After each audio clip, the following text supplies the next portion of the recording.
Alors qu'y avait-il de neuf, qu'y avait-il de nouveau qu'il n'avait pas pu voir ailleurs à Versailles? C'est d'abord l'ampleur du jardin.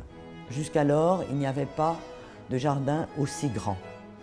Ensuite, que rien ne gênait le regard entre le spectateur et l'horizon. Le regard était porté par les frondaisons des arbres qui étaient étagés et de façon à ce que la cime soit à la même hauteur et donc le regard portait au loin sur 180 degrés.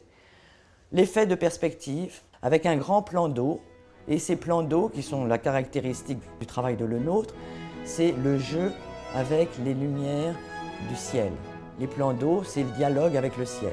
Dialogue aussi avec le ciel, c'est les arbres taillés, les taupières, les arbres taillés, qui font que les ombres tournent autour de l'arbre, et donc tout ceci qui donne une vision changeante selon les heures du jardin. Et puis surtout, ce qui l'a intéressé le plus, évidemment, ce sont les fontaines. Et les fontaines de Versailles ont cela de particulier, c'est qu'on dit toujours l'eau est l'âme des jardins, c'est parce que c'est la vie dans les jardins, mais c'est aussi parce que les eaux de Versailles sont expressives. Par exemple, un jet qui est très très aigu, qui exprime la douleur d'une sculpture qui elle-même est une figure mythologique qui exprime cette douleur. Où on voit par exemple des combats des animaux, un lion et un léopard qui seront en train de se battre, et il y a des jets qui vont l'un contre l'autre, ce qui exprime le combat. On a aussi le bain des nymphes, c'est un bas-relief de Girardon, l'une des plus belles sculptures du jardin. Les nymphes sont nues en train de se baigner. Et donc, il y a une nappe d'eau qui va passer sur ce bas-relief de façon à ce que le spectateur ne voit pas de façon trop intime la nudité et l'expression. Donc les fontaines de Versailles, c'est pas simplement comme on pouvait les voir dans les villas italiennes, des prodiges d'hydrauliciens, c'est aussi l'expression d'un aspect de la légende d'Apollon. Ça ajoute, ça raconte quelque chose. Et ça, c'était une caractéristique des fontaines de Versailles qui, évidemment, était un des plus grands attraits du jardin. Петерговские сады, они в основе своей имеют расположение сада у моря. Петр нарисовал вот это трехлучие, подобное Версальскому, прорыли большой канал и стали строить дворцы. У каждого дворца был свой маленький сад, так называемый собственный сад.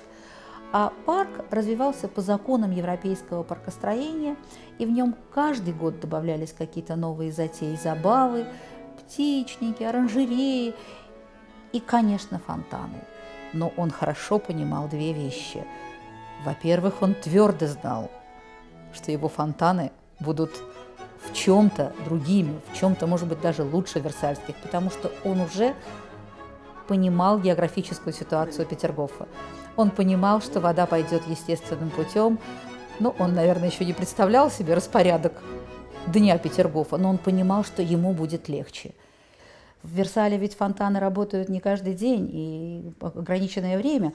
А у нас вот был обнаружен уже после возвращения из Версаля вот тот природный водовод, который дал возможность и дает возможность по сей день фонтанам Петергофа работать без остановки каждый день, все лето.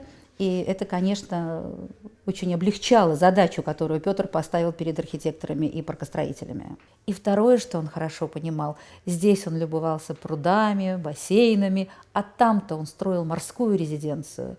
И вот этим он хорошо отдавал себе отчет, Петергоф будет отличаться от всего, что он видел в Европе, потому что он себя ощущал морским царем, и он строил резиденцию на море. Поэтому вот самым первым его дворцом стал Монплезир прямо на морском берегу. И Монплезир был в полной мере голландским домиком. А уже когда он побывал в Версале, то верхние палаты он уже строил во французском стиле. Вот он пригласил Леблона, и, конечно, для него была огромная трагедия, что Леблон так быстро умер. Если бы Леблон прожил дольше, потому что заменить Леблона было неким. Все-таки Леблон имел такую школу французскую. Он приехал знаменитым архитектором. Ну, оставался итальянец Растрелли, потом приступил к работе итальянец Микетти. Тут началось некое такое вот шатание между итальянской и французской школами. И, конечно, Петр сам был координатором этого процесса, но уход Леблона для него стал личной трагедией.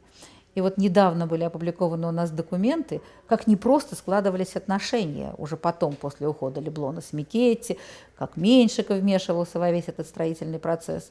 Но Петр понимал, что садом ему надо интересоваться больше всего, потому что сад для него была абсолютно вот терра инкогнита, неведомая проблема.